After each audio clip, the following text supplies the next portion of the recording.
Bonjour à toutes et à tous, nous sommes ravis de vous retrouver ce matin pour cette table ronde. Alors, à l'heure où on parle de grandes démissions dans certains pays, de grandes rotations dans d'autres, de quiet quitting, encore un autre terme marketing pour qualifier le marché du travail et ce qui se passe aujourd'hui, il existe quand même toutefois un phénomène. On voit de plus en plus apparaître des travailleurs indépendants. La question qui va être posée ce matin, c'est est-ce que c'est une aubaine, une opportunité pour les RH et comment gérer ces travailleurs indépendants qui, a priori, dans les prochaines années, vont être de plus en plus nombreux. Alors, donc, nous lançons le Lab RH en partenariat avec Malte et Mazars, notre premier rapport de prospective. Nous avons été déjà partenaires dans des rapports de prospective, mais là, à l'initiative du Lab RH, on a travaillé sur ce rapport de prospective avec Mazars, que je ne présente pas, et merci beaucoup Mathilde et aux équipes de Mazars de nous accueillir ce matin dans votre magnifique tour, et avec Malte, qui est une marketplace de freelance, leader en France et en Europe.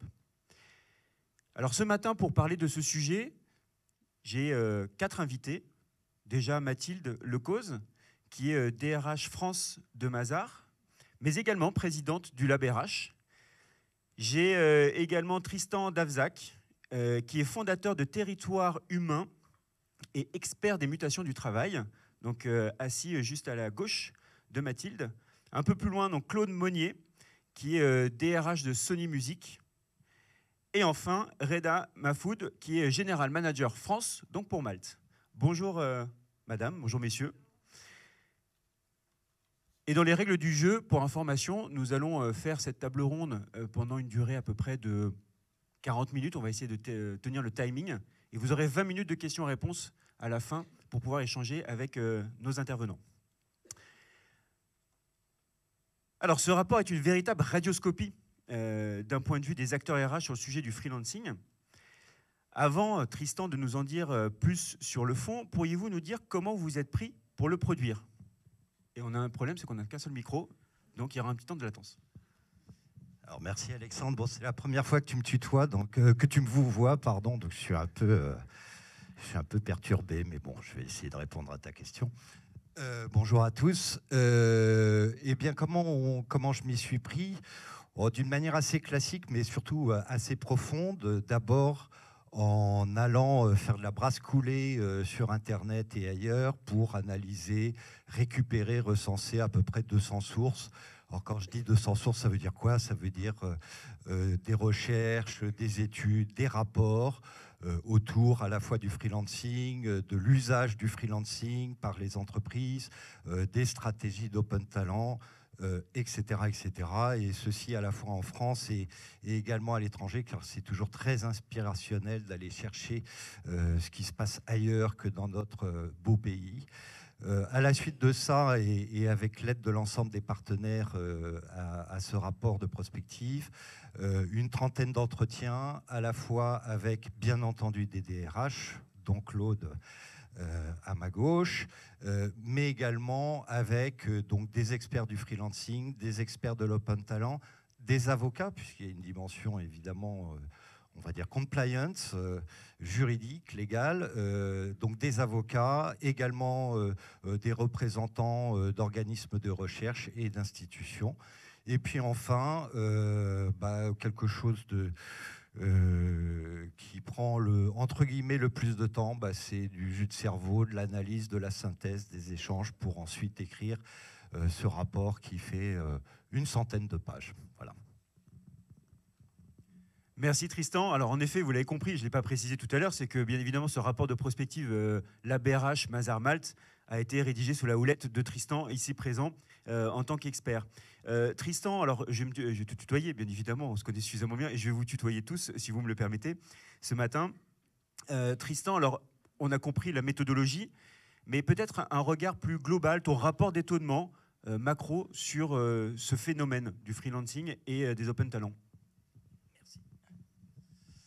Il y aurait plein de choses à dire, mais pour être très simple, en fait, ce qui est frappant, c'est que aujourd'hui, il y a une forme d'alignement des planètes entre les freelances et la communauté des RH. Alors elle repose sur plusieurs choses. Bon, d'abord, les freelances sont de plus en plus nombreux, hein, en France du moins. Alors quand je dis freelance, bien évidemment, je précise en prestations intellectuelles, sont de plus en plus nombreux. Aujourd'hui, à peu près 1 million de freelances en prestations intellectuelles en France.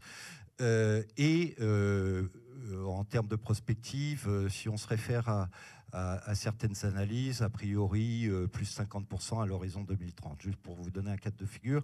Donc, qu'est-ce que ça veut dire? Ça veut dire beaucoup plus de freelance, donc beaucoup plus de freelance dans les entreprises, et donc derrière, des enjeux de prise en compte et de prise de conscience de ça. Deuxième phénomène, c'est le fait que aujourd'hui, encore aujourd'hui, beaucoup ont à l'esprit, oui, freelancing, ça veut dire IT, tech.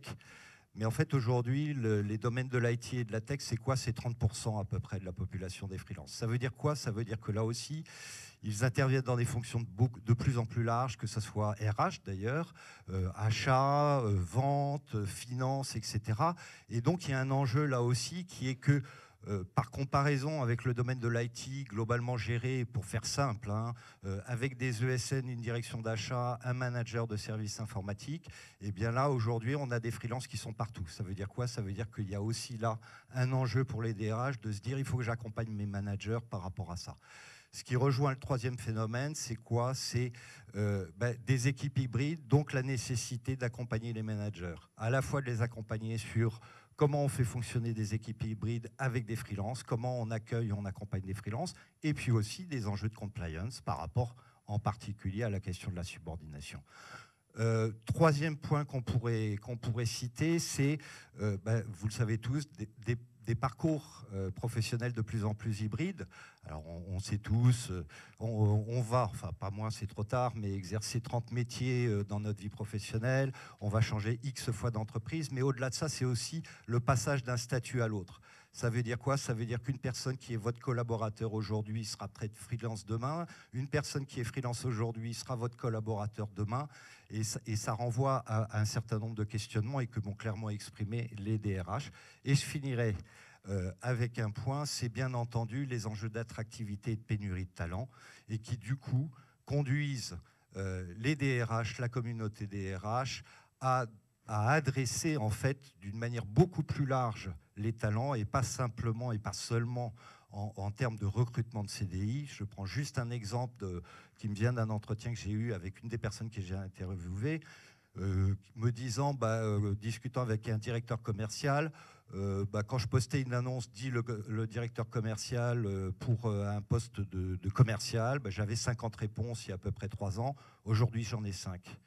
Et 5, c'est le bout du monde. Et en plus, je ne suis même pas certain d'avoir le bon profil dans le lot. Ça veut dire quoi? Ça veut dire qu'il y a un enjeu énorme d'élargir son gisement et son sourcing de recrutement. Merci Tristan. Alors Mathilde, une question pour toi. Le freelancing, ce n'est pas quelque chose de nouveau, loin de là. Pourquoi ce regain d'intérêt pour ce sujet-là de la part des RH ? Pourquoi? Alors, bonjour à toutes et à tous déjà. Je pense déjà que Tristan l'a dit, mais effectivement, le marché du travail n'a jamais été aussi tendu, quoi qu'on le dise. Alors, ça fait longtemps qu'on parle de guerre des talents, bien avant le Covid, mais aujourd'hui, très clairement, on voit bien sur un certain nombre d'emplois, on est à ce qu'on appelle en plan d'emploi, on est en manque pénurique de compétences. Et donc aujourd'hui, la mission d'un DRH, je pense qu'on partage avec l'autre, c'est pas de, mais d'enquiller les CDI. C'est pas d'avoir le maximum de salariés, c'est pas ça notre mission en tant que DRH, c'est de s'assurer qu'on a toutes les compétences aux côtés de l'entreprise pour que l'entreprise puisse asseoir ses missions et donc aller chercher les compétences là où elles se trouvent. Et aujourd'hui, elles sont notamment dans ce vivier de freelancers, qui n'ont pas envie de travailler en CDI. Donc je pense qu'aujourd'hui, en tant que DRH, on doit aussi utiliser les leviers à notre disposition. On est dans un nouveau monde et aujourd'hui, ce sont des talents qu'il faut considérer bien évidemment comme des candidats qu'on recruterait. Et c'est bien notre mission première. Donc ça, c'est très conjoncturel. On verra. Après, on entend, oui, une petite récession. On verra si ça se calme. Moi, je pense qu'il y a quand même un sujet beaucoup plus structurel derrière cela, qui est à la fois une conséquence post-Covid. Le télétravail et parfois le 100% remote a quand même re-questionné les sentiments d'appartenance et les liens avec les organisations. Et donc, je pense qu'il y a beaucoup de gens qui, une fois à distance, disent après tout, pardon, je suis caricaturale, mais je suis derrière mon ordinateur toute la journée. Si en plus, j'ai pas trop de liens, d'animation dans mon organisation, que je travaille pour une boîte ou pour une autre, qu'est-ce qui va faire que? Et après tout, je peux me mettre à mon compte. Donc, je pense que quand même, ça a accéléré. Ça, Reda pourra nous le dire, ce qu'il a constaté. Mais je pense qu'on le voit en tous les cas. Et moi, je le vois dans nos collaborateurs, par exemple, même, c'est une vraie aspiration qui s'est développée. Et je pense aussi qu'il y a derrière cela, oui, un désenchantement aussi des expériences vécues en organisation, dans les entreprises. Parce que ça vient questionner le sujet de l'individualisme versus le collectif.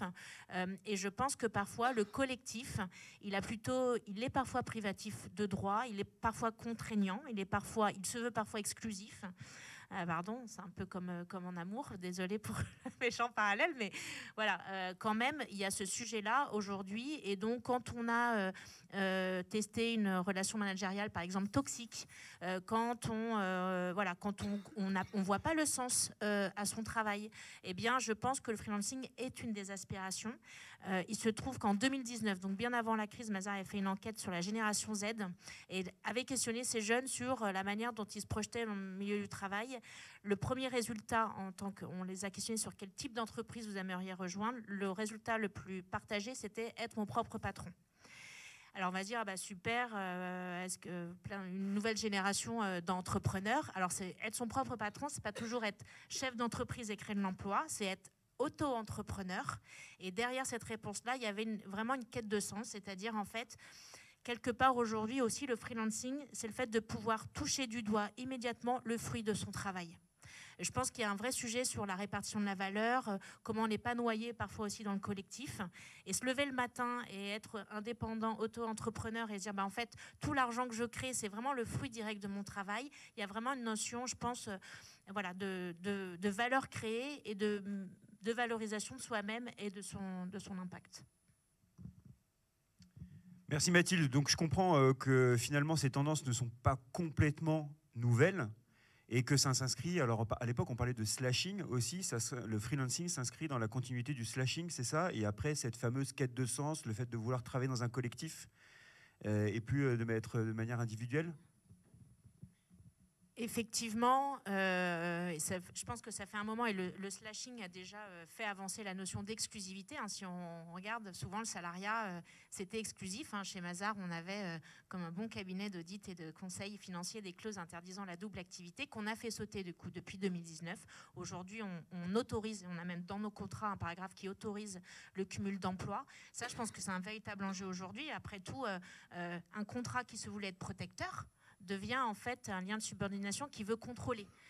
Et donc je pense qu'aujourd'hui, c'est là où je dis il y a une vraie recherche d'émancipation et de liberté à travers ces différents statuts. Et donc une fois qu'on a fait péter un petit peu l'exclusivité, c'est vrai qu'après on peut envisager aussi dans l'organisation d'autres modes de collaboration. Encore une fois, je pense que ce qui fait projet d'entreprise, c'est le fait de partager des valeurs, de s'engager sur un projet commun, indépendamment des liens des modes de collaboration. C'est ce qu'on va appeler l'open talent ou l'entreprise hub de compétences. Et puis, effectivement, ça vient, je pense, répondre à... Alors, il y a plein, et on va évoquer tout à l'heure, tous les écueils, les freins aujourd'hui managériaux, effectivement, entre autres, mais il n'y a pas que. Mais je voudrais juste aussi vous raconter l'exemple d'une consultante qui est venue me voir il y a 15 jours. Donc, une consultante chez Mazars qui est là depuis 7 ans, top talent, super valorisée. Elle me dit, j'adore la boîte, j'adore Mazars, j'adore l'émission, j'aime tout le monde. Enfin, vraiment... Voilà, donc je me dis tout va bien.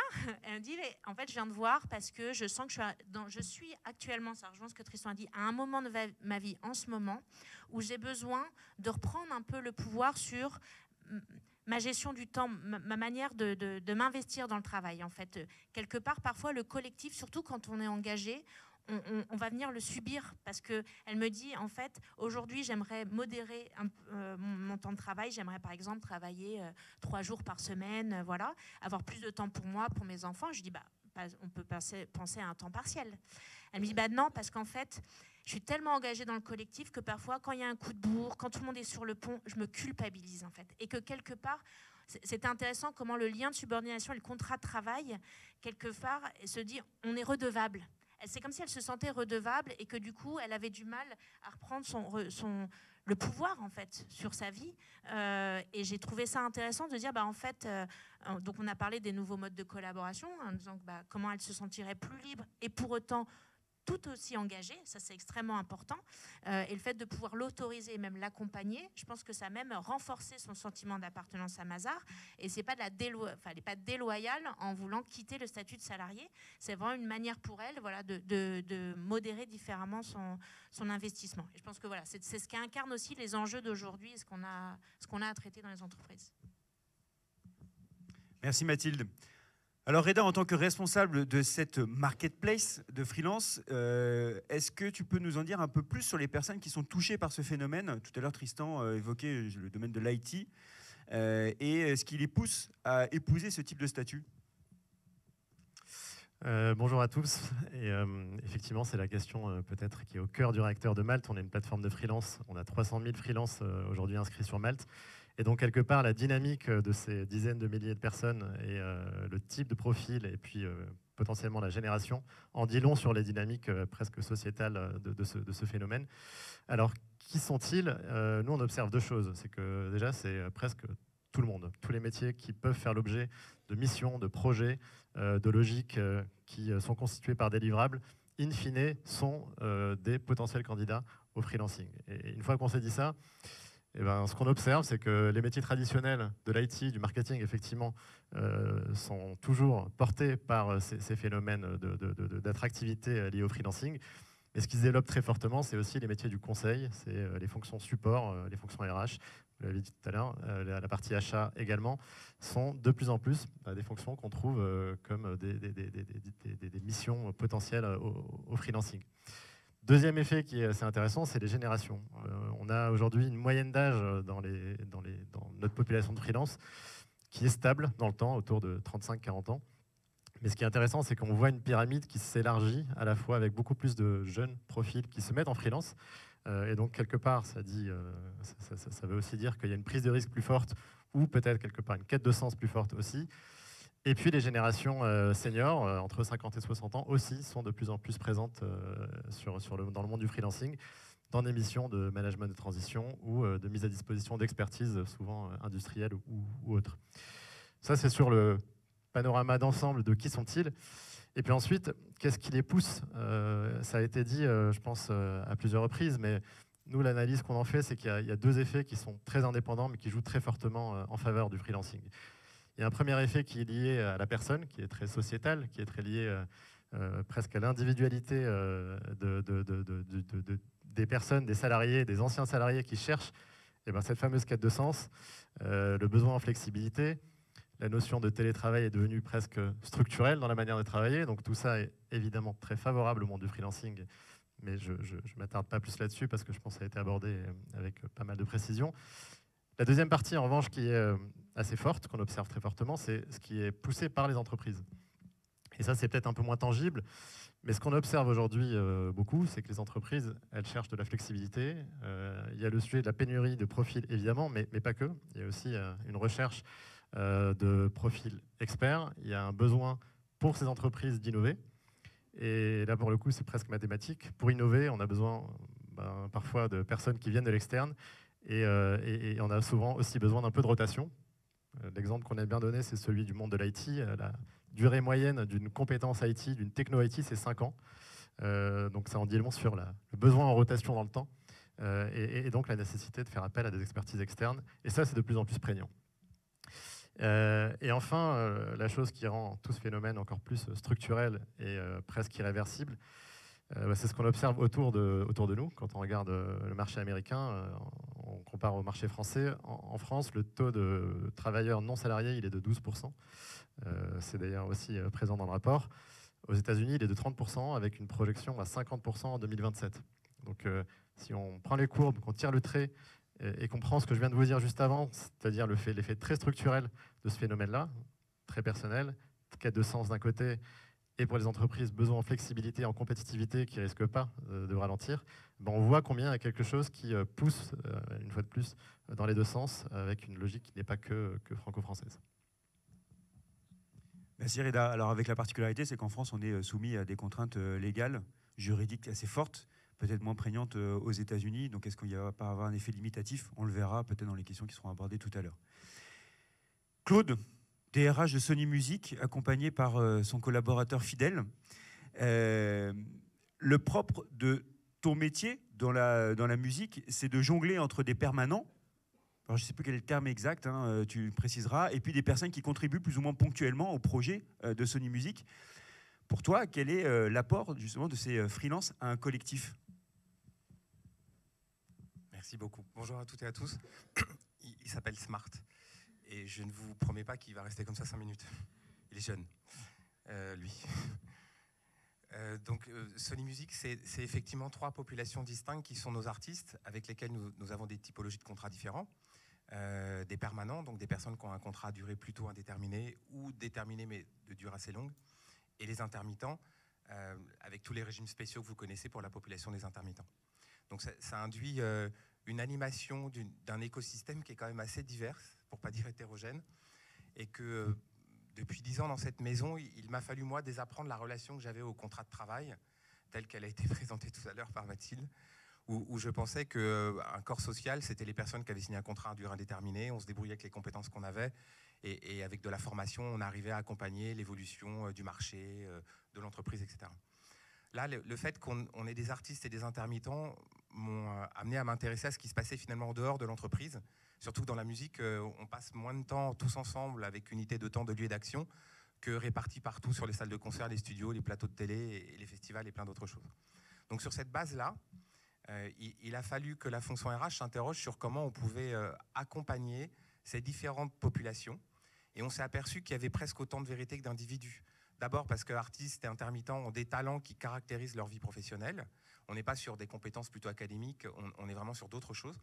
Et qu'à l'intérieur même des personnes qu'on qualifie de permanents chez nous, le choix de travailler dans la musique, c'est aussi fondé sur une expression plutôt artistique, au sens large du terme. Or, là, de l'infiniment grand à l'infiniment petit, les règles ou les recettes habituelles que moi j'avais l'habitude d'utiliser pour animer cette entreprise se sont avérées totalement inefficaces, et il m'a fallu un peu de temps pour comprendre que ça ne marcherait pas comme dans les maisons dans lesquelles j'avais travaillé avant. Et au départ, moi, je n'avais pas trouvé cette étiquette de freelancing, j'étais resté sur les populations que je vous évoquais là, et on s'est aperçu que finalement, de manière très spontanée, l'ensemble des personnes de notre entreprise font appel à des freelances sur plein de domaines de compétences différents. Donc nos artistes, nos intermittents et nos permanents sont eux-mêmes demandeuses et demandeurs de travailler avec des freelances, parfois sur des périodes très courtes, parfois sur des périodes très longues, parfois pour des compétences que nous avons déjà mais pas en assez grande quantité, ou parfois sur des compétences qu'on n'a pas et dont on n'aura pas besoin à nouveau à court terme, mais qui pour ce projet-là sont absolument indispensables. Donc en quelques mots, ça nous a amené à revisiter notre grammaire avec les freelances de manière assez curieuse. D'abord, on a travaillé sur le concept de distance, c'est-à-dire qu'en termes de recherche et développement, on s'est intéressé à, si on travaille avec des freelances, comment ça doit nous amener à redéfinir cette notion de distance, qu'au départ, on connaissait uniquement sur la distance physique. On met des gens dans un même building, on leur demande de travailler ensemble, et a priori, pour la fonction RH, le plus dur est fait. On s'est aperçu qu'avec les freelances, on avait des distances culturelles, on avait des distances sociales, des distances même affectives. Donc, Mathilde et Tristan l'ont évoqué tout à l'heure, hein, le choix du freelance, il peut être subi ou voulu, et déjà, c'est 2 situations totalement différentes, mais quand on choisit la situation de freelance, on peut avoir des caractéristiques dans son emploi qui n'ont rien à voir avec celles d'une personne qui est en CDI dans une entreprise. Or, il a fallu que nous, on s'adapte au freelance, parce que si les personnes ont fait le choix du freelance, c'est qu'elles n'ont plus envie de s'adapter aux contraintes de l'entreprise. Donc il a fallu qu'on déplace notre centre de gravité et qu'on considère qu'elles étaient partie prenante de notre écosystème. Ça nous a amené aussi à revisiter la notion de temporalité. C'est-à-dire que dans l'entreprise, moi le premier, j'ai tendance à me cacher un peu derrière le fait que la fonction RH est du temps long. C'est-à-dire que moi, je travaille sur des plans triennaux, je fais des plans de formation, des NAO, et que ça se compte en mois, en années. En l'occurrence, les freelances, ils comptent plutôt en jours, si ce n'est en heures. Ils le comptent pour la valeur de ce qu'ils font. à savoir qu'à un moment, il y a une facture, il y a quelque chose qui vient labelliser le fait qu'il y a eu un échange de compétences ou du temps de travail mis à disposition de l'entreprise, mais il compte aussi sur quelque chose de très important, c'est la synchronicité des échanges. Quand vous êtes freelance et qu'on vous sollicite, c'est parce qu'on a un besoin souvent urgent et qu'on attend un maximum de disponibilité, de réactivité. Eh bien, les freelances attendent la même chose de nous en tant qu'entreprise et se sont avérés au niveau de Sony et au niveau de la fonction RH dans une logique de demander à ce qu'on aille aussi vite qu'on leur demandait, elles et eux, en tant que freelance, de produire des choses pour nous. Donc, vous imaginez en RH que faire des bulletins de salaire pour 1 heure, faire de l'accompagnement pour des intermittents, pour quelqu'un qui va venir poser une voix dans un studio d'enregistrement, et ça dure parfois 1 minute, hein, un enregistrement studio, ça nous a amené à revisiter l'intégralité de nos modèles. Donc, définitivement, nous avons dû réapprendre comment gérer la relation, dans quelle temporalité cette relation s'inscrivait, faire bien la différence entre le prix, qui est le taux horaire auquel on peut embaucher un freelance ou une freelance, et la valeur de ce que cette personne faisait. Et ce que je voulais aussi partager avec vous ce matin, c'est que finalement, cette population de freelance est celle qui nous inspire le plus dans l'évolution de notre culture d'entreprise et de gouvernance, et qu'elle nous a challengé sur les modèles de transfert de connaissances et de compétences, puisqu'elles se forment plus vite que nous, on a la capacité de former nos permanents, ces personnes-là. Elles sont dans une logique d'auto-formation permanente et perpétuelle, ce qui n'est pas le cas des salariés d'une boîte comme la nôtre. Elles nous ont amené aussi à interroger notre système de management. Mathilde le soulignait, ce risque de lien de subordination, où parfois les avocats nous disent attention, en fait c'est du délit de marchandage, ou c'est un emploi qualifié, caché, etc., etc., tout ce que vous connaissez bien. Là, nous, on constate que, en fait, il n'y a pas de volonté du freelance à vouloir revendiquer un CDI. Bien au contraire, les personnes qu'on embauche en freelance sont plus souvent en situation de maintenir la bonne distance pour qu'il n'y ait pas de risque de requalification que nous en tant qu'employeurs. Et puis, elles nous ont challengé sur un autre aspect. Je parlais tout à l'heure de formation, c'est comment on partage des compétences à un instant T. Et elles ont, chez moi, modifié fondamentalement la compréhension de quelque chose, c'est que les compétences ne sont plus des stocks, mais les compétences sont des flux. Ça veut dire qu'elles vont dans un sens et dans un autre. À tout moment, il y a des échanges et qu'elles nous apportent beaucoup, cette communauté de freelance, mais qu'elles attendent aussi de notre entreprise qu'on ne soit pas dans une logique de maintenir un certain niveau de confidentialité sur certains projets, mais qu'on leur donne accès à l'intégralité des connaissances et des compétences qu'il y a dans l'entreprise. Donc cette forme de symbiose et de perméabilité ou de porosité de la frontière entre cette population et la nôtre, c'est aujourd'hui le plus grand apprentissage que moi j'ai pu faire ces dernières années. Et elle me pose une nouvelle question, c'est qu'il est probable que cette population devienne majoritaire dans notre corps social. C'est-à-dire qu'on ait plus de freelances qui produisent des choses pour Sony Music que de salariés permanents et intermittents. Et là, ça veut donc dire que la frontière extérieure de l'entreprise devra être définie différemment que telle qu'on la connaît aujourd'hui, à savoir j'ai un contrat de travail ou je n'en ai pas. Non, c'est parfait, 1 minute près. Merci Claude. Nickel. Merci. Alors Tristan, tous les RH que tu as pu rencontrer, interviewer sur ce sujet, où en sont-ils? Et après, je vais m'adresser aussi à vous.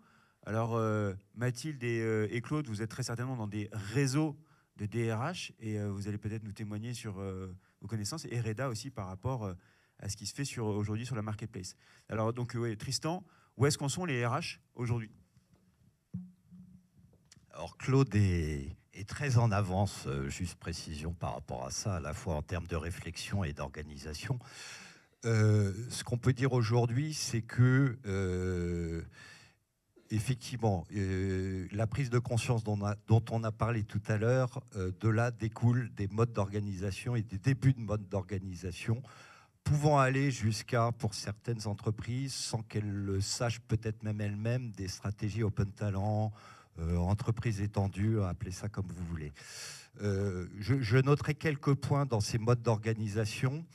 Un premier qui m'a surpris, c'est l'intérêt porté au-delà de la compétence technique aux soft skills. Et autrement dit, il faut qu'on se préoccupe des soft skills, de quels sont les soft skills des freelances auxquels on fait appel, et donc comment fait-on pour les mesurer, les identifier, etc. Et juste, je rebondis 2 secondes là-dessus, et qui est de fait typiquement une mission RH. La deuxième chose, c'est l'onboarding.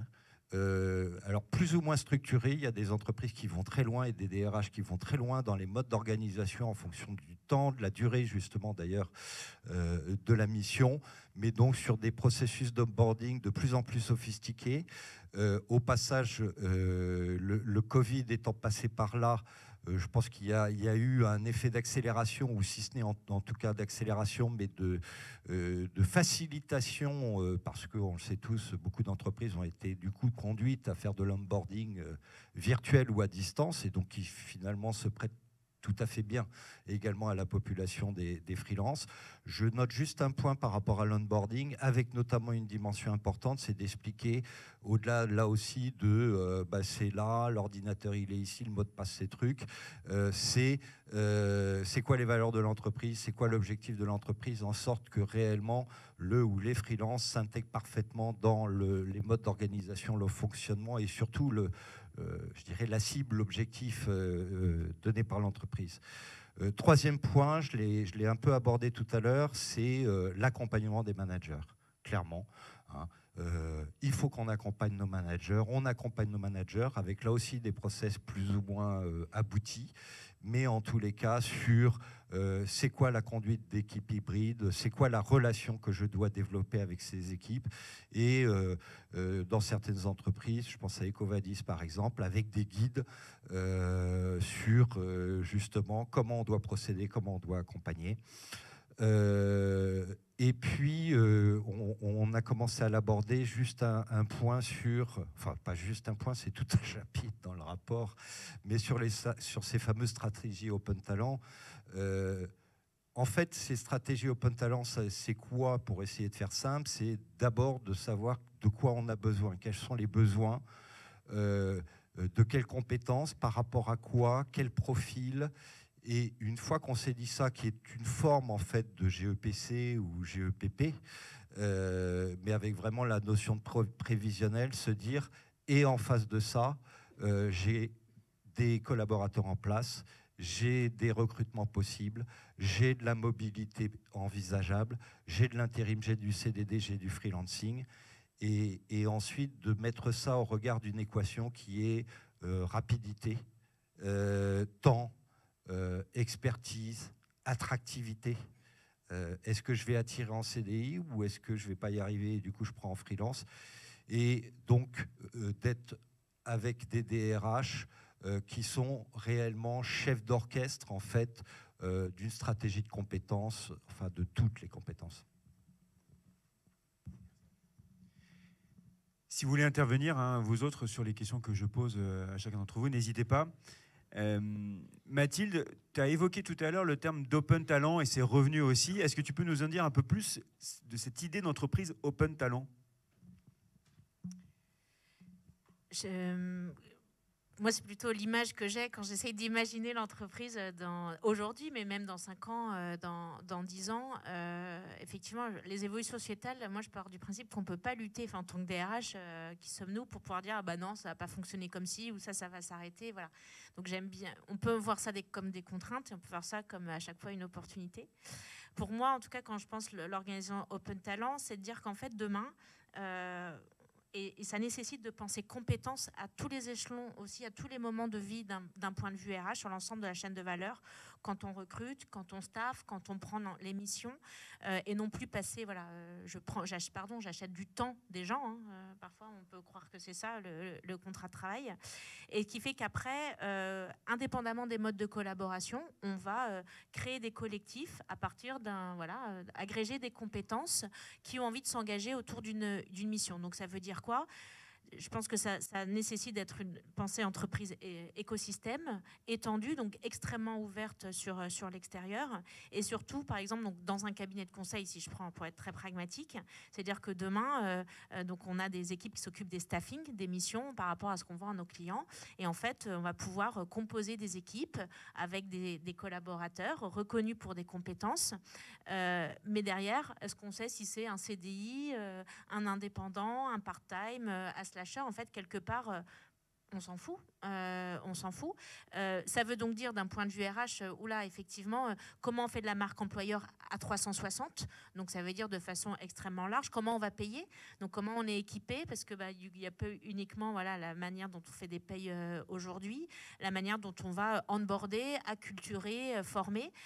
Mais c'est voilà c'est en fait, ça me paraît c'est horrible, je veux dire, mais assez simple en fait, fondamentalement. Voilà, c'est juste que de dire, aujourd'hui, et moi dans l'équipe, si je prends rien que l'équipe RH, on se faisait la réflexion que là, actuellement, on doit avoir à peu près un peu plus de 10% d'indépendants. On a des gens qui habitent pas à Paris. On a des gens qu'on a eu chez nous, par exemple, et qui ont décidé de continuer à travailler avec nous en mode justement indépendant collaboration.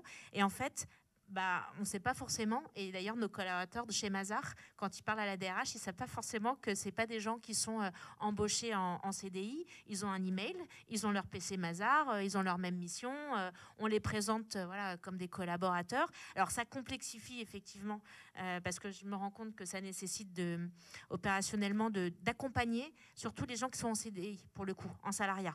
Parce que, je donne un exemple, donc là on a vraiment l'expérimentation d'une jeune collaboratrice qu'on a rencontrée grâce à Malte, qui vient nous accompagner dans notre dispositif de communication sur les réseaux sociaux, et elle est là, l'équivalent de 2 jours par semaine pour nous.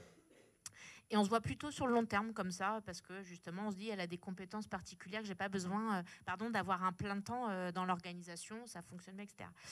Et en fait, c'est très différent. On l'a intégré vraiment comme dans un dispositif permanent de l'équipe. Ce qui est différent de dire, parfois, il y a 6 mois, j'avais besoin d'un product owner pour un projet RH. Et j'ai fait appel à Malte aussi.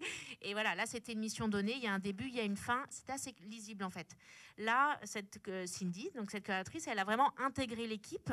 Et en fait, d'ailleurs, parfois, je suis obligée de calmer l'équipe en me disant, mais vous savez, en fait, elle n'est pas plein temps chez nous. Donc, en fait, vous, à la petite semaine, tous les jours, vous la sollicitez. On va falloir s'organiser différemment. Et en fait, je trouve que ça re-questionne le respect du temps de l'autre aussi dans l'organisation aujourd'hui. Aujourd'hui, on part du principe qu'on est dans la même équipe. Vous voyez, on impose les réunions dans les agendas parce qu'il faut être les agendas ouverts. On part du principe que tiens, t'es dispo, donc on va traiter de ça. Mais j'ai peut-être d'autres choses à faire.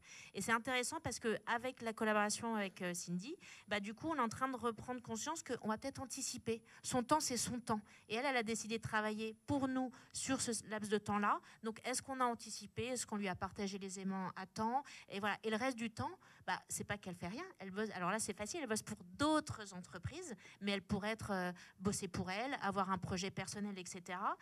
Et ça nécessite, je pense, de reprendre conscience que chacun est maître de son temps. Et donc, c'est plutôt à nous aussi de le respecter et de s'adapter différemment. Merci. Quelqu'un veut compléter? Mais je vais te passer la parole. Du coup, et en te posant une question, comme ça tu vas pouvoir compléter, je vais te poser la question qui s'adressait à toi. C'est sur le sujet des artistes. Un artiste peut disparaître du paysage. Et donc il y a un point commun avec les freelances, c'est qu'en fait il y a une forme de précarité aujourd'hui. Donc quelle est la responsabilité du DRH sur ça? Merci beaucoup. Elle est très élevée, notre responsabilité, parce que grâce à cette population de freelance, on constate, nous, qu'il y a progressivement une atténuation de l'importance du statut dans l'entreprise et de plus en plus d'importance accordée à la posture. On a bien conscience que ce mot de précarité, quand on est en CDI, il est relatif, alors que chez les freelances, c'est les permanents, la recherche d'un nouveau client pour être sûr de payer son loyer, remplir son frigidaire. Mais en phase de précarité, nous, les freelances avec lesquels on travaille, nous ont donné aussi la possibilité de comprendre l'importance du mot liberté. Donc quand vous faites des échelles entre liberté, précarité, statut, posture, vous avez comme ça une nouvelle grille de lecture de ce qui constitue un corps social ou un collectif de travail. Et que ça, c'est à la fonction RH d'anticiper les choses. Alors, moi, je n'ai rien anticipé du tout. J'ai subi au départ l'importance de la population des artistes et des freelances. Un retour d'expérience modeste, c'est que nous, on a des freelances qui sont en direction de projet chez nous. Ça veut dire que ça n'est pas le freelance qui exécute des missions qu'on lui confie parce qu'on n'a pas assez de personnes. On confie à des freelances la direction de projet pour certains artistes et c'est eux qui coordonnent l'ensemble des ressources de gens qui ont des contrats Sony Music. Donc vous imaginez à quel point ça inverse la notion de posture. Et quand on a dû faire face à cette multiplication des types de relations qu'on avait au travail, on s'est intéressé aussi à un dernier facteur, pour ne pas être trop long. On s'est intéressé au facteur de la multiplicité des modes de collaboration. Et on s'aperçoit aujourd'hui que chez nous, les personnes qui sont le plus axées innovation et créativité, ce sont nos freelances. Parce que c'est ce qui donne de la valeur à leur situation personnelle. Hein, c'est ce qu'ils ont à mettre ou ce qu'elles ont à mettre en avant pour dire, bah regardez, alors je sais qu'aujourd'hui les choses se professionnalisent beaucoup grâce à vous, sur la façon dont les freelances peuvent adresser leur marché. Mais aujourd'hui, à titre individuel, dans les industries culturelles et créatives, quand une freelance veut être identifiée par une maison de disques, c'est ce qu'elle a permis de faire comme progrès en termes d'innovation et de créativité qui font que tout le monde a envie de bosser avec elle et surtout les artistes. Eh bien, aujourd'hui, cette population-là vient intervenir chez nous pour démontrer comment elle sollicite leur processus innovant et créatif en permanence et c'est devenu notre principal vecteur de changement de culture d'entreprise. Et quand on parle de culture d'entreprise, c'est le job de la RH de s'en occuper. Merci. Un complément sur ce que vient de dire. Il y a Redac. Après, ce sera ton tour, Reda, bien sûr. Alors, Reda, si on se réfère à cette idée d'entreprise dite open talent, existe-t-il des entreprises qui mettent déjà cette politique en place, enfin cette politique RH en place dans leur pratique? La réponse qui me vient immédiatement, c'est pas assez. Je pense qu'on est tous convaincus qu'il y a une forme d'appropriation qui doit avoir lieu de la part des directions des ressources humaines et des directions générales en se disant que le freelancing est quelque chose d'incontournable avec des impacts très forts à tous les niveaux de l'entreprise et donc doit être traité comme tel. Nous, la conviction qu'on a et qui corrobore tout ce qu'on s'est déjà dit, c'est qu'il y a aujourd'hui, pour des bonnes raisons, une appropriation qui est insuffisante. Si on regarde le monde du salariat, la construction même des logiques de recrutement, de fidélisation, ça fait des décennies qu'on travaille dessus. Le freelancing est extrêmement neuf finalement, si on prend un peu de recul par rapport à l'histoire du monde du travail. Donc quelque part, il faut que tout cela se mette en mouvement et il y a le poids de l'historique qui est là. Il y a quelque chose qui est beaucoup plus organisationnel qui explique aussi cette distance-là, c'est qu'aujourd'hui dans une entreprise, quand on construit des budgets, quand on construit un plan sur une année, y compris chez Malte, on met d'un côté les projets, la prestation, dans laquelle le freelance est une composante, et puis on va réfléchir masse salariale, recrutement, CDI, CDD de l'autre. Et de fait, par construction, on met une distance, une frontière entre les deux qui fait que ça devient presque dérogatoire de décider finalement de faire appel à du freelance plutôt que d'un CDI. Il faut l'expliquer, il faut le justifier, et tout ça doit être presque cassé, et c'est complexe. Ensuite, je peux donner quelques exemples sur ce qu'on observe, nous, chez nos clients. Des bons et des moins bons. Je vais citer les bons, puisque L'Oréal est un exemple dont on parle beaucoup, et en plus, Charles Croix a fait le préambule du rapport. L'Oréal a pris la décision d'en faire un sujet d'entreprise, mais plutôt dans une logique projet, en se disant le freelancing, demain, est quelque chose qui va déterminer ma stratégie, déterminer mon impact, ma compétitivité. Donc, j'organise autour de ce sujet-là énormément de projets qui sous-tendent finalement la stratégie de l'entreprise à travers des logiques d'équilibre entre les freelances et les salariés, à travers les logiques d'équipe hybride, à travers énormément de points de l'entreprise qui sont adressés, là encore, au niveau de la direction générale. Donc, c'est un projet qui est extrêmement impactant. Il y a un deuxième exemple qui est peut-être un peu plus abrupt, top-down. C'est un exemple d'une entreprise technologique de grande envergure qui, elle, s'est dit, un peu comme on se le disait tout à l'heure, le phénomène, il est incontournable, il est irréversible, il va y avoir de plus en plus de freelance et on va avoir besoin de plus en plus de freelance. Qu'est-ce qu'on fait ? La décision, ça a été de dire, à échéance 2026, je veux que 15% de mes salariés soient des freelances. Et ensuite, à l'organisation de s'adapter. Ce qui veut dire, mettons en place les bonnes logiques de recrutement, les bonnes logiques de réflexion sur les TJ versus salaire, les modèles d'équipe hybride, et à la fin, quelque part, ça donne un coup d'avance sur ce qui peut se produire, et surtout, sans trop savoir quel va être l'impact, ces entreprises-là, de fait, font attention à avoir les bonnes personnes au bon endroit, au bon moment, et c'est effectivement la direction des ressources humaines qui s'en préoccupe. Et puis, je voudrais finir par le mauvais exemple, parce que pour le coup, c'est celui dont on parle beaucoup avec nos clients. Les freelances, on sait qu'il y en a de plus en plus dans les entreprises. Et je pense que tout le monde est concerné. C'est presque quelque chose que tout le monde sait. Il n'y a pas besoin de vous convaincre qu'il y a de plus en plus de freelance dans le monde de l'entreprise. Mais il y a une réaction qu'on observe parfois chez pas mal d'entreprises qui est de dire, si j'en fais un sujet incarné, si je décide qu'il faut s'occuper du freelancing, je fais émerger plein de zones dont je n'ai pas trop envie de m'occuper parce que ça soulève une crainte juridique, parce que vis-à-vis des organismes sociaux, ça peut constituer une menace, parce que si je le fais, le freelancing, et ben, qu'est-ce que je fais avec mes CDD? Il y a une compétition qui est pas hyper saine.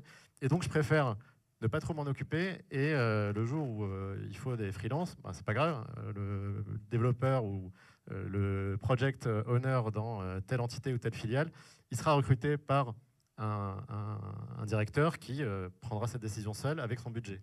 Et ça, c'est pour nous vraiment le mauvais exemple et la chose qu'on recommande de ne pas faire, puisque une fois de plus, attendre, c'est aussi perdre en compétitivité, c'est aussi perdre l'opportunité d'avoir les meilleurs et de s'organiser pour être une fois de plus performant. On n'a pas d'idée de cette société. Je voudrais rebondir sur ce que tu viens de dire. Pardon pour le dire. Il y a un endroit dans le rapport où en fait j'aborde justement tous ces freins, ces blocages et ces craintes. Hein. Et un des points qui m'a frappé par rapport à ça que tu as abordé, c'est aussi le fait de j'ouvre la porte ou la boîte de Pandore plus exactement parce que ça peut aussi donner des envies à mes propres collaborateurs de partir alors que j'ai déjà du mal à en trouver ou à les retenir. Et en fait, par rapport à ça, il y a d'autres entreprises qui, en revanche, sont dans une logique en se disant de toutes les manières, les gens ne resteront pas. Et acceptons-en l'augure, entre guillemets. Et en revanche, le fait d'avoir une ouverture à la fois sur l'intégration de collaborateurs, alors que ce soit en CDI, CDD ou en freelance, alors on ne va pas les appeler collaborateurs, mais bon, faisons exception, mais aussi de faire savoir, et là ça fait référence à la communication employeur, le fait que demain, si vous avez envie de partir sur un autre projet, de faire autre chose, nous serons aussi là, nous en tant que DRH, pour vous accompagner, typiquement ce que vous faites chez Mazars, eh bien c'est en soi, ce sont en eux-mêmes des éléments d'attractivité. Oui, effectivement, je ne vous cache pas que quand on parle de ça chez Mazars, avec 25% de taux de turnover, on se fait prendre des tomates, on se fait jeter des tomates, pardon, en disant mais attends, il y a déjà trop de gens qui partent, tu vas encourager. Je trouve que ça questionne le sujet de la fidélisation, de l'engagement. On veut faire de la fidélisation à tout va comme un but ultime. Je pense qu'aujourd'hui, voilà, on se projette plus faire toute sa vie dans la même entreprise, de moins en moins en tous les cas, c'est beaucoup moins linéaire. L'enjeu, il est de créer de l'engagement. Enfin, moi, je suis convaincue, je préfère avoir quelqu'un 6 mois, 1 an, 18 mois, mais super engagé pour l'entreprise, plutôt que quelqu'un qui reste là pendant des années. Et d'ailleurs, c'est intéressant parce qu'avec des indépendants, je dois vendre ma mission. Hein. Je peux dire que je suis en concurrence avec plein d'autres boîtes qui proposent des missions. Et du coup, c'est un peu, super, ils ont accepté la mienne. Et du coup, c'est intéressant. Souvent, l'engagement vient aussi du fait qu'on a choisi d'être là à ce moment-là. Pour ça. Et donc, il ne faut pas lutter au départ. Moi, je plutôt encourage le off-boarding. Et je me dis qu'effectivement, même s'il y a 25% de taux de turnover, s'il y en a des collaborateurs qui aspirent à ça, on a tout intérêt à les accompagner pour créer notre propre vivier. Et pour moi, ça continue, la collaboration. Elle ne s'arrête pas une fois qu'on a rompu son CDI. Elle peut continuer après, mais sous un autre mode différent. Donc voilà, je souhaitais témoigner avec ça. Et peut-être juste rajouter un élément aussi qui est un frein dans les organisations, mais que je trouve, mais très important, c'est la juste répartition de la valeur. C'est où va la valeur aujourd'hui? Et donc, un des freins, et en plus dans notre industrie, quand nous on vend des jours hommes à des clients, un des freins, c'est mais attends, ça coûte plus cher un freelance. Et quelle va être la marge en fait que je vais avoir sur le fait de le revendre dans un dispositif à des clients. Et en fait, ça vient questionner comment est répartie la valeur aujourd'hui. Parce qu'après tout, est-ce que ce n'est pas la personne qui maîtrise les compétences qui sont revendues qui devrait en créer? Et je pense qu'il y a aussi beaucoup ça dans le phénomène des freelances. Il y a aussi beaucoup de gens qui se disent, mais en fait, je me sentais un peu exploitée dans mes métiers. Enfin, sans voilà, caricaturer, mais tous les métiers du market, de la com, du web, etc. Il y a eu beaucoup de gens qui ont quitté aussi les agences en disant je vais me mettre à mon compte, je vais mieux valoriser aussi mes compétences. Et donc ça me paraît important. Avoir des indépendants aussi dans une équipe, ça permet de se reconfronter au marché du travail. Quelle est la valeur de ces compétences aujourd'hui? Et peut-être que ça évoque, ça crée des débats sains aussi au sein de l'équipe avec les membres permanents. Parce qu'il y a un moment, bah oui, ils se posent la question, en fait. Mais attends, ma rémunération versus... Alors, il y a aussi voilà, le fait qu'on n'est pas dans le long terme, etc. Je rappelle qu'un indépendant n'a pas de congé payé, etc. Donc, il faut bien expliquer la différence des statuts. Mais je pense que ça questionne quand même la répartition de la valeur et qui récupère la valeur créée, en tout cas, quelle proportion. Et il y a aussi ça, une meilleure monétisation, je trouve, des compétences qu'on possède sur le marché. Bien, merci à vous pour à la fois vos éclairages, vos paroles d'experts et vos témoignages. On va passer à un temps de questions-réponses, si vous voulez bien. Comme ça, vous allez pouvoir leur poser directement des questions. On se donne 15 minutes, 10-15 minutes à peu près de questions-réponses. Qui veut démarrer? Oui.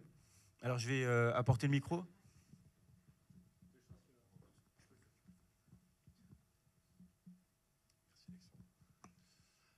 Emmanuel Cudry, Cofreo. Plusieurs questions. Alors après, je ne sais pas qui va y répondre, mais la première, quand on parle de la quête de sens, je me pose beaucoup de questions sur le niveau des freelances. C'est-à-dire que moi, quand je vois les Uber Eats qui attendent avec leur mobilette, je ne suis pas sûr qu'il y ait une grande quête de sens. Donc effectivement, cette question de... Et associé à ça, qu'est-ce que c'est que la liberté individuelle et l'individualisme associé à ça au regard du collectif. La deuxième, c'est plus pour vous côté RH. Tout qu'on le fait, freelancer, même si je vais venir parce que je choisis un projet, parce que j'adhère au projet, et là je parle plutôt des personnes avec des compétences élevées, quelle va être la pérennité pour l'entreprise entre le mercenaire, quête de sens, pas de doute, mais c'est un mercenaire, à la fin de sa mission il ne sera plus là, et la mission que se fixe l'entreprise dans le temps. Et comment vous pouvez venir aider l'entreprise à avoir ce fil rouge et à pas perdre cet élément qui est essentiel. Le temps que je revienne, réfléchissez. Qui veut répondre déjà à la première question, puis après la deuxième? Reda pour la première? Oui, bonjour. Et effectivement, merci pour cette question parce qu'elle permet finalement de reclarifier les grands périmètres de ce qu'on appelle, nous, freelance. Et nous, on fait une différence assez forte en termes d'économie. Il y a la talent économie, il y a l'économie qui est celle de l'expertise, d'aller chercher des talents dont une valeur ajoutée réside dans leur expérience ou dans leurs compétences. Et c'est cette économie qu'on adresse aujourd'hui et dans les échanges qu'on a aujourd'hui, qu'on oppose assez fortement, en tout cas en termes de déterminants, à celle, vous avez raison, de l'économie des livreurs, du transport, qui répond à des codes bien différents. Et le point de différenciation le plus fort, c'est le choix. Et vous avez raison, aujourd'hui, les livreurs Uber Eats, ils ont pour certains choisi de le faire, mais pour une bonne partie d'entre eux, c'est plutôt subi. Les freelances dans le monde du conseil, du consulting freelance aujourd'hui, quand on les interroge, pour 96% d'entre eux, ils ont choisi ce statut. Et pour 80% d'entre eux, ils étaient en CDI avant, ils ont choisi de basculer en freelance. Donc cette notion de choix, elle détermine beaucoup de choses. Je terminerai juste peut-être pour montrer combien cette économie-là, elle se différencie avec le temps de plus en plus, avec l'exemple des Pays-Bas. Aujourd'hui aux Pays-Bas, le modèle législatif est différencié entre la gig economy et la talent economy, parce que la gig economy a besoin de plus de protection, notamment vis-à-vis des employeurs, là où la talent economy, elle répond à des critères différents. Et donc le critère de différenciation, il est sur le taux journalier, tout simplement. Ils ont décidé aux Pays-Bas, au-dessus de 800 €, je crois, d'intégrer la personne à un modèle législatif qui n'est pas le même que celui de la gig economy. Et donc, de fait, effectivement, la quête de sens, elle est plutôt liée à la première partie, qui est donc à celle de la talent economy.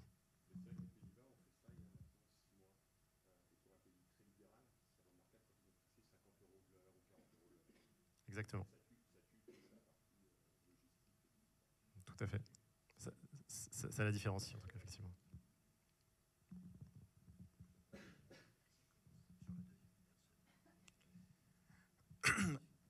Oui, la question, c'était la notion de temporalité, la relation sur le plus long terme entre un mercenaire et l'entreprise qui doit se dire je construis à 3, 5, 7 ans.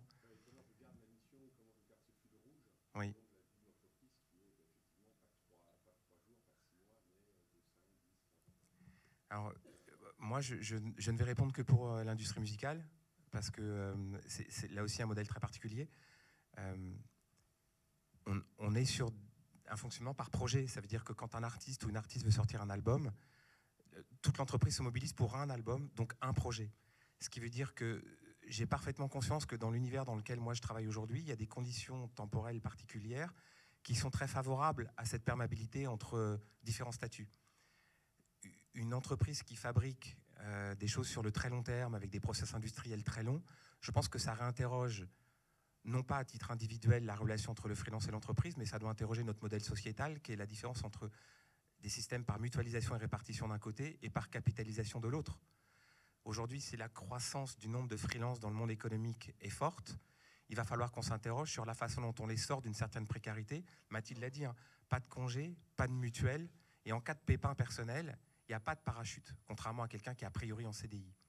Il va donc falloir que d'abord on répartisse la valeur, au sens, quand il y a du chiffre d'affaires, vers qui il s'oriente, et quand il y a une situation de précarité X ou Y, cette fois c'est notre modèle de mutualisation et de répartition qu'il va falloir qu'on renforce, parce que sinon on aura, comme pour la santé ou la justice, une société à deux vitesses. Or, aujourd'hui, les gens qui prennent le risque d'être freelance sont les plus créatifs, les plus innovants.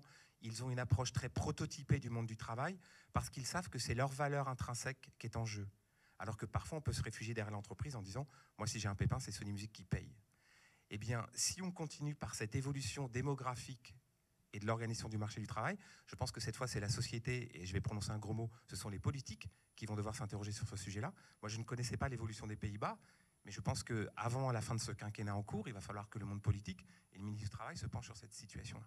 Parce que nous, en tant que RH, Mathilde l'a dit, qui sommes-nous pour faire changer la société? On peut éventuellement faire changer nos sociétés, mais pas la société.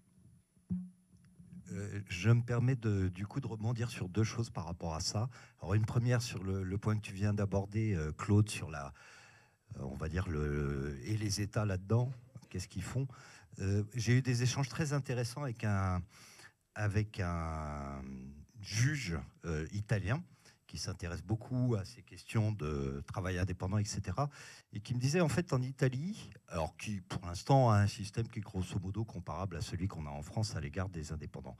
Mais lui a une réflexion qui est très intéressante, c'est qu'il dit, en fait, dans la Constitution italienne, il y a un article, je crois que c'est le 4, qui dit que, en fait, il y a un droit au travail. Et derrière ça, il dit, en fait, la construction, c'est que c'est simplement... on n'est pas attaché à une logique comme en France où c'est attaché, on le sait bien, toute la construction sociale que nous avons aujourd'hui, elle découle de l'après-guerre avec le contrat de travail, les 4 branches de la sécurité sociale et tout est accroché à ça. Et là, le raisonnement qu'il tient, c'est de dire, mais non, en fait, il faut partir de la situation des gens qui sont juste des actifs, quel que soit leur statut. Bon, je ferme la parenthèse. Si un jour ça vous intéresse de lire ça, c'est vraiment passionnant. Bon, c'est limite philosophique, mais bon.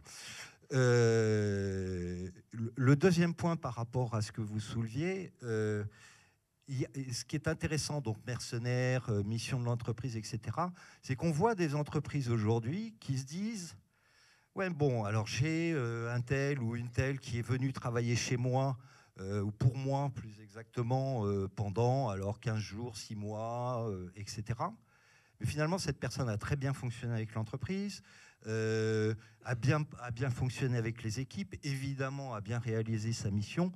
Comment je pourrais faire pour en fait constituer des viviers de talents externes? Et ça, on voit ces réflexions se développer aussi de la part des DRH qui se disent, bon, il ne faut pas qu'on les perde au coin de la rue, si je puis dire. Alors, des acteurs tels que Malte et autres ont des systèmes, notamment ce qu'on appelle les freelance management systems, qui permettent d'aider justement à la constitution de ces viviers. Mais on voit aussi, encore une fois, des DRH qui sont vraiment dans ces logiques-là. Et avec derrière des enjeux de comment on garde le lien, comment on fidélise, qu'est-ce qu'on donne, est-ce qu'on accompagne, voire certains qui vont jusqu'à dire... Bon, ben, par exemple, en matière d'accompagnement à la formation, nous, on a de plus en plus des dispositifs de formation à distance, en ligne, etc., etc. Pourquoi pas ne leur donner accès à ces dispositifs? Y a-t-il une autre question? Oh là. Alors attendez, relevez la main s'il vous plaît. Ok. Ok, alors je ne sais pas qui a levé la main le premier. Et il reste 5 minutes. 5 minutes. Donc il va falloir faire... Allez, je commence par là. Merci.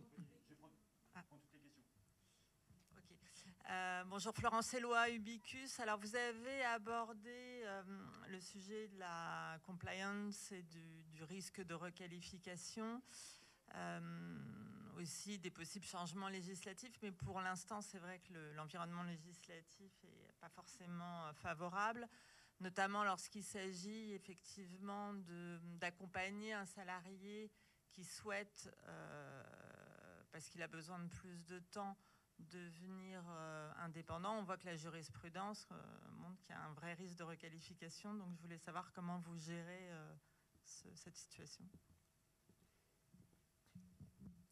Je prends toutes les questions et vous allez y répondre. Bonjour à tous, Vania Ribeiro, Société Mérite.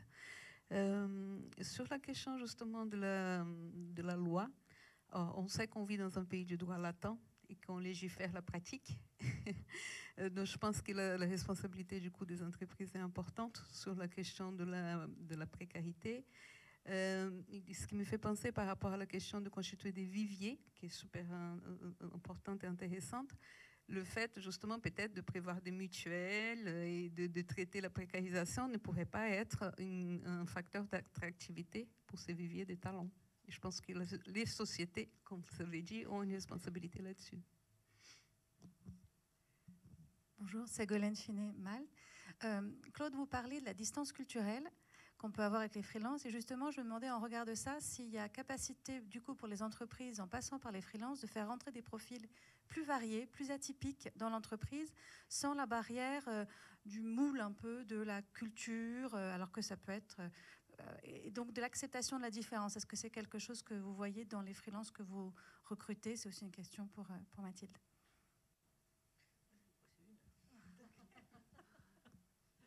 Alors, Sarah, Société Lipi.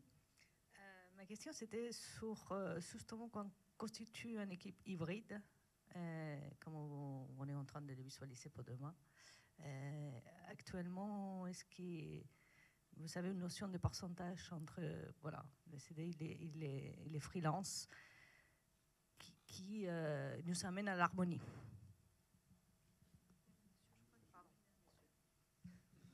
Oui, bonjour, Gilbert Alcalé. Vous avez appelé petit déjeuner RH. Est-ce qu'on n'aurait pas pu l'appeler aussi petit déjeuner achat? Parce que comment s'élaborent les relations? On a parlé de l'État, des managers, des RH, mais comment on intègre dans la boucle et comment ça fait évoluer aussi les prestations des services achats?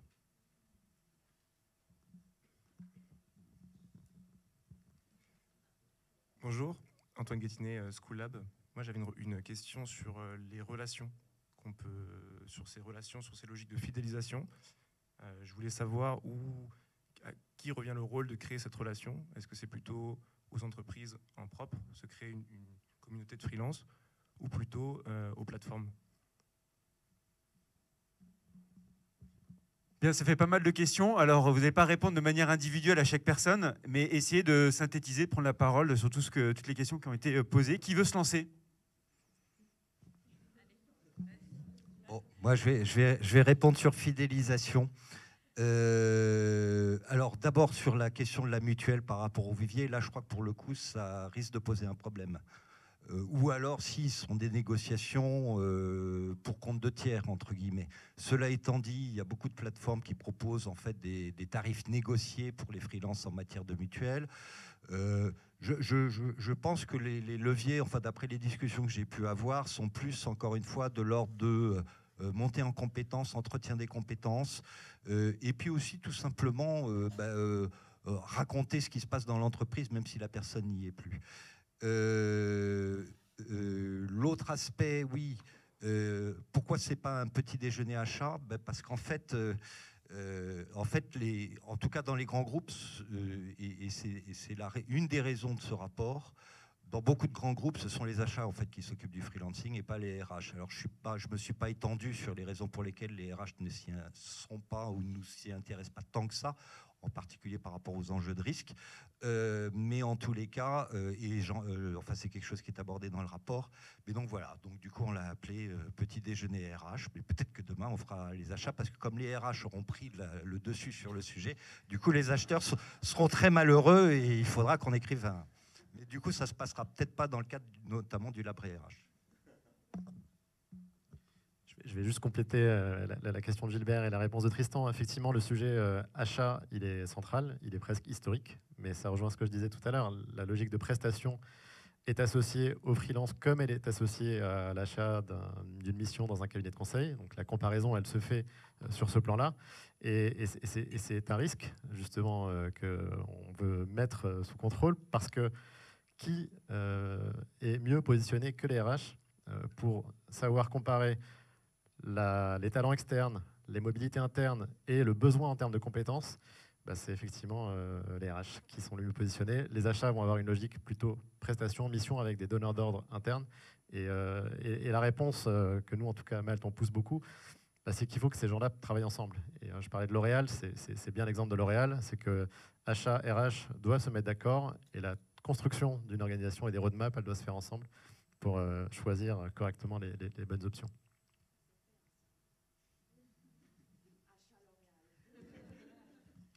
Claude, tu veux réagir ou pas? Juste pour la dimension culture, vous avez raison, madame, mais je ne m'approprie pas le résultat final. Hein. C'est que oui, parce que ça modifie la grille de recrutement habituelle. Quand on recrute quelqu'un en CDI pour une équipe, les managers ont quand même quelques réflexes conservateurs. Parfois, la même école, le même prénom, ou plein de choses en commun. Et même si le monde du recrutement évolue, il évolue quand même doucement, avec tout le respect que j'ai pour les managers qui recrutent. Quand on embauche une ou un freelance, lapsus, quand on embauche une ou un freelance, lapsus, c'est intéressant. Mais quand on fait appel à une ressource en freelance, on n'a pas la même grille de lecture, paradoxalement, on n'a pas les mêmes exigences, on ne se concentre pas sur les mêmes choses. C'est moins d'empreintes de subjectivité, il y a moins de biais inconscients ou conscients, etc. On se dit, je prends des compétences et ce n'est pas pour longtemps. Donc paradoxalement, l'exigence se déplace sur un autre sujet. Et nous, aujourd'hui, on fait le constat que finalement, ça nous a amené à modifier notre propre processus de recrutement, y compris pour nos permanents.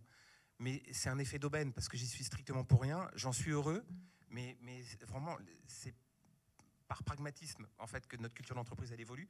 Et encore, merci aux freelances qui nous permettent de faire ça. Non, je suis d'accord avec tout. Bien, parfait. On est malheureusement minuté. On va arrêter là. Merci beaucoup. Vous allez pouvoir bien évidemment continuer les échanges juste après pour celles et ceux qui restent. Et il y a quelques-uns des intervenants qui vont pouvoir rester aussi un petit peu. D'autres ont des contraintes professionnelles. Merci déjà à Smart d'avoir été super sympa ce matin et d'avoir été très sage. Merci encore une fois à Mazars et aux équipes Mazars de nous avoir accueillis dans ces bureaux. Merci à vous, intervenants. Je répète, Mathilde Lecos, DRH France de Mazars et présidente du Lab RH. Tristan Davzac, donc, fondateur de Territoires Humains et expert du monde du travail. Claude Monnier, DRH Sony Music. Et Reda Mahfoud, General Manager France pour Malte.